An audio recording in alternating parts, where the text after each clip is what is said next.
প্রবাসীদের জন্য মহা একটি সুখবর ইতিমধ্যেই নেওয়া হয়েছে বা ইতিমধ্যেই আপনারা পেয়েছেন। আজকে বাংলাদেশের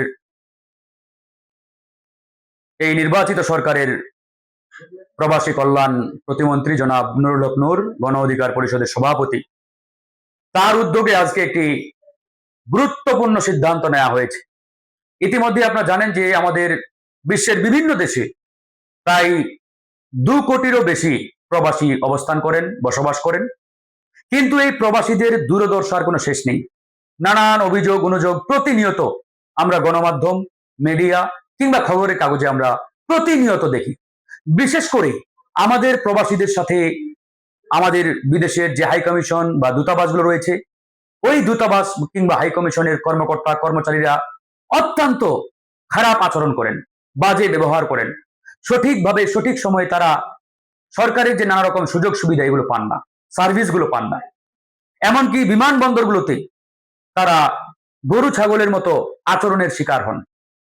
সবচাইতে মর্মান্তিক যেটা, এই যে বিদেশিরা রক্ত ঘাম মাথার ঘাম পায়ে ফেলে বিদেশে কষ্ট অর্জিত টাকা বাংলাদেশে তারা রপ্তানি করে বা রেমিটেন্স পাঠায়, এই রেমিটেন্সের টাকা দিয়ে বাংলাদেশ চলে, আমাদের অর্থনীতির টাকা গতিশীল কিংবা সচল।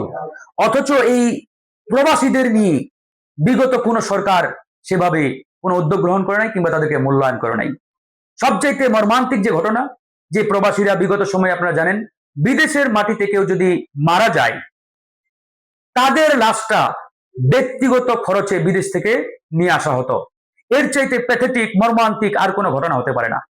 তো যাই হোক, আমরা গণ অধিকার পরিষদ, আমাদের প্রবাসী যে সংগঠন প্রবাসী অধিকার পরিষদ, দীর্ঘদিন আমরা আন্দোলন করেছি এই বিষয়টি নিয়ে। তারপরে বিগত সরকার একটা ছোটখাটো উদ্যোগ নিয়েছিল সরকারি খরচে লাশটা বাংলাদেশে আনার জন্য, কিন্তু সেটাও সীমিত পরিসরে। তো আজকে এই আপনার এই সরকার এবং এই সরকারের যে প্রবাসী কল্যাণ মন্ত্রীর দায়িত্বে রয়েছেন প্রতিমন্ত্রীর, গণ অধিকার পরিষদের সভাপতি জনাব নুরুল হক নূর, তার নেতৃত্বে আজকে একটি যুগান্তকারী সিদ্ধান্ত নেওয়া হয়েছে যে প্রবাসীরা বিশ্বের যে কোনো দেশে যে কোনো প্রান্তে যদি আল্লাহ না করুক মারা যায়, তাদের লাশটা সেই জায়গা থেকে বিমানবন্দর এবং বিমানবন্দর থেকে বাংলাদেশের বিমানবন্দর এবং বাংলাদেশ থেকে তার গ্রামের বাড়ি পর্যন্ত পৌঁছানো, দাফন কাফন পর্যন্ত সামগ্রিক যে কার্যক্রম, এটি পুরোটাই রাষ্ট্রীয়ভাবে সরকারিভাবে করা হবে এবং তার পরিবারকে আপনার ক্ষতিপূরণ বাবদ একটা নির্দিষ্ট পরিমাণ অ্যামাউন্ট দেওয়া হবে। এই যে একটা মহতি উদ্যোগ, এই উদ্যোগটি নেওয়া হয়েছে আজকে, আপনারা সবাই ইতিমধ্যে গণমাধ্যমে দেখেছেন। তো ইনশাআল্লাহ আমরা এই প্রবাসী ভাই বোনদের জন্য গণ অধিকার পরিষদ দীর্ঘদিন ধরে লড়াই করেছি, সংগ্রাম করেছি। এখন আল্লাহ একটি সুযোগ দিয়েছেন, আমরা এই সুযোগটাকে কাজে লাগিয়ে ইনশাআল্লাহ আমাদের এই কার্যক্রম আমরা চলমান রাখবো। প্রবাসী ভাই বোনদের আর হতাশার দিন নেই, কষ্টের দিন নেই, আগামীতে হয়তো তাদের জন্য আনন্দের দিন অপেক্ষা করছে।